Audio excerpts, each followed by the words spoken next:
दोस्तों, आज हम आपको सहरसा के एक खौफनाक डॉन की कहानी सुनाने जा रहे हैं।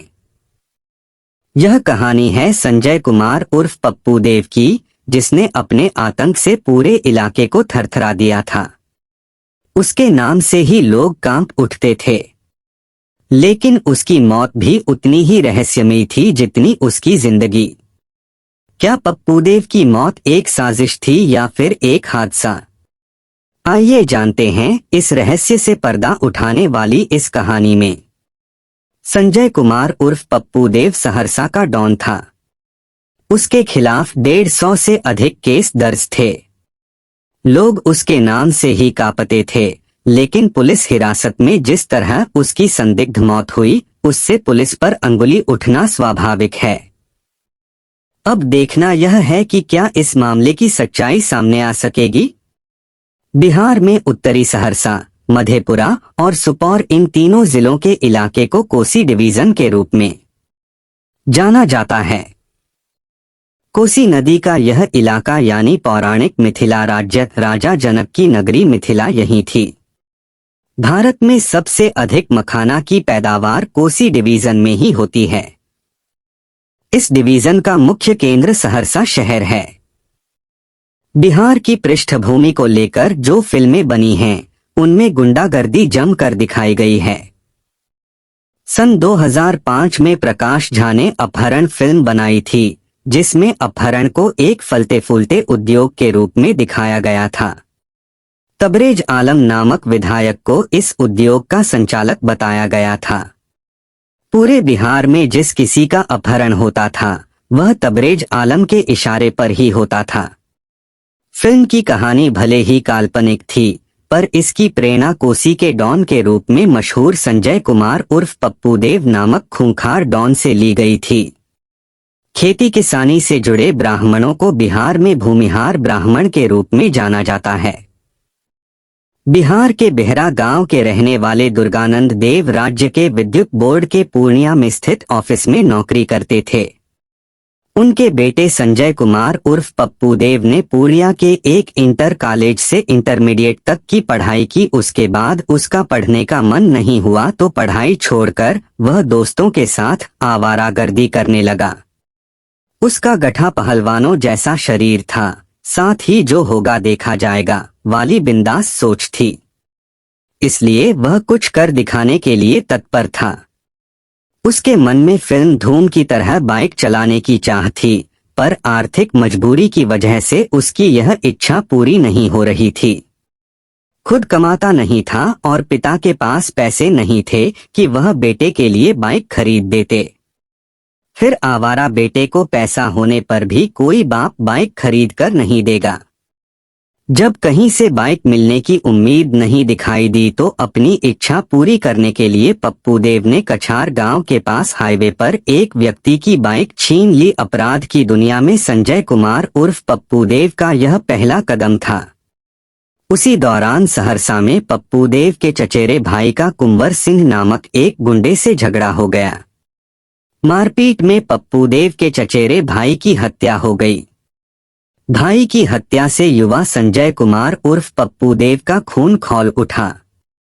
पप्पू देव ने सहरसा जाकर एक दिन मौका पाकर भरे बाजार में कुंवर सिंह की गर्दन काट दी और फरार हो गया। उन दिनों बिहार में अपराधियों का स्वर्णयुग चल रहा था। अलग अलग इलाकों में अलग अलग गैंगों का साम्राज्य था। जोगमनी में भोला तिवारी और मनोज देव, खगड़िया में बुलेट सिंह, बेगूसराय में फंटूस सिंह, बाढ़ में टुन्नू सिंह। इन सभी में सबसे अधिक शक्तिशाली डॉन के रूप में सूरजभान सिंह को जाना जाता था। कुंवर सिंह की हत्या करने के बाद पप्पू देव पूर्णिया जाकर बूटन सिंह गैंग में शामिल हो गया। जबरदस्त हिम्मत, लापरवाह स्वभाव तो उसका था ही, इसमें बूटन सिंह के साथ आने के बाद हाथ में हथियार आया तो पप्पू देव तेजी से आगे बढ़ने लगा। हथियार मिलने के बाद तेजी से बढ़ा गैंग। मोकामा में रजिस्ट्रार का अपहरण करके रकम वसूल लेने के बाद उसकी हत्या कर दी गई थी। उस समय पप्पू देव को एक वाहन की सख्त जरूरत थी, इसलिए हाथीदह के पास उसने पूर्व मुख्यमंत्री के समधी की कार छीन ली। जोगमनी में भगवान यादव की हत्या, मुजफ्फरपुर के पास भगवानपुर में टोलबा सिंह की हत्या में उसका नाम उछला। इस सिलसिले के बाद पप्पू देव आधुनिक हथियार खरीदने के लिए बूटन सिंह के साथ सीवान गया। वहां हथियार बेचने वाले से पैसों को लेकर कुछ कहासुनी हो गई तो गोली चलाकर दोनों ने 4 लोगों की हत्या कर दी और हथियार लूटकर वापस आ गए। सहरसा में अनुराग वस्त्रालय पर AK-47 से गोली चलाकर पप्पू देव ने 3 लोगों की हत्या कर दी थी। इसके बाद बिहार की सरकार ने उस पर 50,000 रुपए का इनाम घोषित कर दिया था। उसे जीवित या मुर्दा पकड़ने के लिए एड़ी चोटी का जोर लगाने वाले इंस्पेक्टर मेराज हुसैन और कांस्टेबल राजकिशोर की हत्या हो गई। इसमें भी पप्पू देव का नाम सामने आया। इस तरह 1990 से 95 के बीच कोसी डॉन के रूप में पप्पू देव की पकड़ बन गई। उन दिनों बिहार में गैंगस्टरों की खासियत अलग अलग थी। 13 जुलाई 1998 को लालू सरकार के मंत्री बृजबिहारी VIP सुरक्षा के साथ पटना के सरकारी अस्पताल इलाज के लिए गए थे। तभी मोकामा के महारथी सूरजभान सिंह के दाहिने हाथ निर्जेश उर्फ नागा सिंह ने AK-47 से बृजबिहारी की हत्या कर दी थी। इसके बाद गैंग में नागा सिंह का रुतबा बढ़ गया था। उसी बीच पप्पू देव के मन में मोकामा आकर अपना वर्चस्व जमाने का विचार आया, पर उसके पास आधुनिक हथियार नहीं थे। बूटन सिंह अपनी अमेरिकन कार्बाइन जान की तरह संभाल कर रखता था। इसके अलावा उसके पास 2 AK-47 भी थीं। एक रात को तीनों हथियार चोरी करके पप्पू देव मोकामा आ गया। मोकामा आकर उसने नागा सिंह से दोस्ती कर ली। सहरसा आकर पप्पू देव ने अपहरण का धंधा शुरू किया। बड़े व्यापारी, डॉक्टर और वकीलों की लिस्ट बनाकर उसने धड़ाधड़ शिकार पकड़ने शुरू कर दिए। उसकी गैंग काफी सशक्त थी, हथियारों की भी कमी नहीं थी। इसलिए बहुत थोड़े समय में ही पूरे बिहार में उसके नाम का सिक्का चलने लगा। मात्र बिहार ही नहीं, पूर्वी उत्तर प्रदेश तक उसका अपहरण का कारोबार फैल गया था। सहरसा नेपाल की सीमा मात्र 170 किलोमीटर ही दूर है। इसलिए यहाँ पुलिस का दबाव बढ़ता तो वह भागकर नेपाल चला जाता। वहां उसने अपने रहने की बढ़िया व्यवस्था कर रखी थी। नेपाल में संबंध बन जाने के बाद उसने नकली नोटों का कारोबार शुरू कर दिया। सन 2003 में 60 लाख नकली नोटों के साथ वह नेपाल में पकड़ा गया तो उसे वहां की जेल में रहना पड़ा। उसके बाद पप्पू देव ने नेपाल के विराटनगर के रहने वाले व्यापारी तुलसीदास अग्रवाल का अपहरण कर लिया तो इसमें नेपाल और भारत सरकार के बीच तनाव पैदा हो गया था। तुलसीदास को छुड़ाने के लिए मध्यस्थ के रूप में राज्यसभा के एक सांसद ने महत्वपूर्ण भूमिका निभाई थी। कहा जाता है कि इस अपहरण में पप्पू देव ने 11 करोड़ रुपए की फिरौती वसूली थी, जिसमें से सांसद ने भी अपना हिस्सा लिया था। बिहार ही नहीं, यूपी और नेपाल में भी चलने लगा पप्पू देव का सिक्का। सूरजभान सिंह को राजनीति का चस्का लग चुका था। जेल में रहते हुए सन 2000 के बिहार विधानसभा के चुनाव में निर्दलीय के रूप में सूरजभान सिंह ने चुनाव लड़ा। चुनाव तक उन्होंने गैंग के सदस्यों से शांत रहने के लिए कहा था। बिहार के इतिहास में कोई भी निर्दलीय उम्मीदवार इतने जबरदस्त बहुमत से नहीं जीता था जितने बहुमत से सूरजभान ने यह चुनाव जीता था। तब तक पप्पू देव ने अपहरण के धंधे में नेपाल तक अपना शासन जमा लिया था। जिन दिनों सहरसा में पप्पू देव का उदय हो रहा था उस समय तक वहां आनंद मोहन सिंह गैंग का वर्चस्व था। 7 साल पहले दोनों एक साथ जब जेल में थे उस समय दोनों के बीच लुकाछिपी का खेल चलता रहा था। गैंगस्टर आनंद मोहन सिंह जल्दी ही जाग गया और राजनीति में जाकर समाज में रुतबे वाला स्थान प्राप्त कर लिया। यह देखकर पप्पू देव की भी समझ में आ गया कि आज के समय में अपहरण के धंधे की अपेक्षा राजनीति अधिक मलाईदार और इज्जत वाला धंधा है। अकेले सहरसा में ही पप्पू देव पर 38 आपराधिक मामले दर्ज हो चुके थे और पूरे बिहार की बात की जाए तो 150 से भी अधिक आपराधिक मामले पप्पू देव पर दर्ज थे। कुल 19 साल जेल में रहने के बाद पप्पू देव ने धंधा बदल दिया। धाक तो जमी ही थी, इसलिए विवादास्पद या बखेड़े वाली जमीनों की सौदेबाजी में वह कूद पड़ा। सरकार या बैंक द्वारा जब्त की गई प्रॉपर्टी पप्पू देव खरीदने लगा। पप्पू देव के इस आदेश के बाद जल्दी कोई आगे आने की हिम्मत नहीं कर रहा था। जिन जमीनों पर मुकदमा चल रहा होता, उस तरह की जमीनों को पप्पू देव पानी के भाव खरीद लेता था। दादागिरी की बदौलत मामला सुलटाकर मलाई काटने में पप्पू देव को मजा आ गया।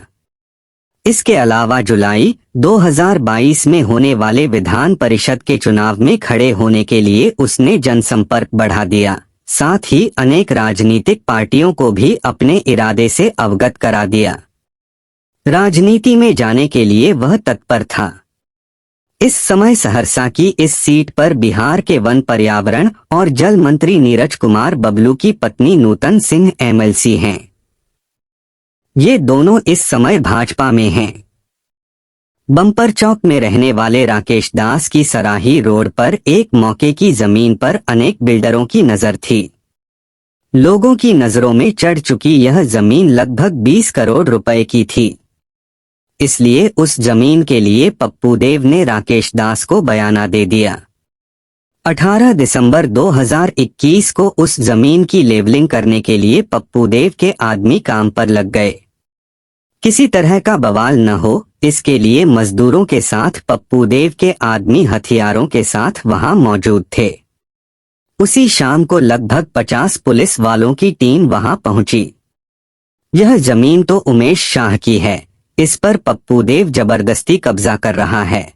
यह कह पुलिस ने पप्पू देव के 3 सहयोगियों को पकड़कर उनके रिवॉल्वर और 14 कारतूस जब्त कर लिए। बाकी के सहयोगी कार में सवार होकर भाग निकले। उसके बाद यह पुलिस टीम पप्पू देव के घर बिहरा पहुंची। 2 सहयोगियों को घर से खींचकर बाहर लाया गया और 2 राइफलों के साथ 50 कारतूस जब्त करके उनका मुंह खुलवाया गया। पता चला कि उस समय थोड़ी दूर पर ही रहने वाले उमेश ठाकुर के घर पप्पू देव खाना खाने गया हुआ था। यह जानकारी मिलते ही पुलिस वालों की वह टीम उमेश ठाकुर के घर पहुंची और उमेश ठाकुर के घर को घेर लिया। आमने सामने गोलियां चलने लगीं। हाथ में राइफल लेकर पप्पू देव ने दीवार फांदकर भागने की कोशिश की, पर पुलिस वालों ने दौड़कर उसे पकड़ लिया। रात 9 बजे गिरफ्तार कर उसे सहरसा थाने लाया गया। वहां इंस्पेक्टर के अलावा डीएसपी निशिकांत भारती ने उससे पूछताछ शुरू की। उसी दौरान एसपी लिपि सिंह ने प्रेस कॉन्फ्रेंस करके जो बताया, उसके अनुसार पप्पू देव ने छाती में दर्द की शिकायत की थी, इसलिए उसे सहरसा के अस्पताल ले जाया गया था। रात 3:10 पर डॉक्टर ने बताया कि यह हार्ट अटैक का मामला है, इसलिए इसे पटना अथवा दरभंगा ले जाना पड़ेगा। उसी बीच पुलिस की व्यवस्था की जा रही थी कि 4 बजे पप्पू देव की सांसें थम गईं। सुबह सुबह ही पुलिस पप्पू देव की लाश का अंतिम संस्कार करने की तैयारी कर रही थी कि उसी बीच अस्पताल के बाहर पप्पू देव के लगभग 500 समर्थकों की भीड़ इकट्ठा हो गई। पप्पू देव की लाश की हालत देखकर इकट्ठा भीड़ उग्र हो उठी और पुलिस के खिलाफ नारेबाजी करते हुए आरोप लगाया कि पुलिस ने पप्पू देव की हत्या कर दी है। एसपी लिपि सिंह ने प्रेस कॉन्फ्रेंस में हार्ट अटैक की बात बताई थी। पप्पू देव के समर्थन में उमड़ी भीड़ में पप्पू देव जैसे लोग भी शामिल हो गए थे, जिससे मामला और उग्र हो गया। हाईवे पर चक्का जाम करके समर्थकों ने टायर जलाए और 4 घंटे तक रोड को बंद रखा। भूमिहार ब्राह्मण एकता मंच के अध्यक्ष और राष्ट्रीय जनजन पार्टी के अध्यक्ष आशुतोष कुमार ने पूरी ताकत से समर्थकों के साथ प्रदर्शन किया और एसपी लिपि सिंह पर तमाम गंभीर आरोप लगा डाले। जन अधिकार पार्टी जपा के अध्यक्ष पप्पू यादव ने भी प्रेस कॉन्फ्रेंस करके कहा कि पप्पू देव विधान परिषद का चुनाव न लड़ सके, इसलिए पूरी योजना बनाकर उसकी हत्या कर दी गई है। बिहार के पूर्व परिवहन मंत्री अजीत कुमार ने पत्रकारों को जानकारी दी कि जिस विवादास्पद जमीन के लिए यह बखेड़ा खड़ा किया गया है, उसमें उमेश शाह की मात्र एक सादे कागज की अर्जी पर पुलिस ने कैसे मान लिया कि वह जमीन उमेश शाह की ही है। अस्पताल में संजय कुमार उर्फ पप्पू देव के बदले पुलिस ने संजय वर्मा नाम क्यों लिखाया?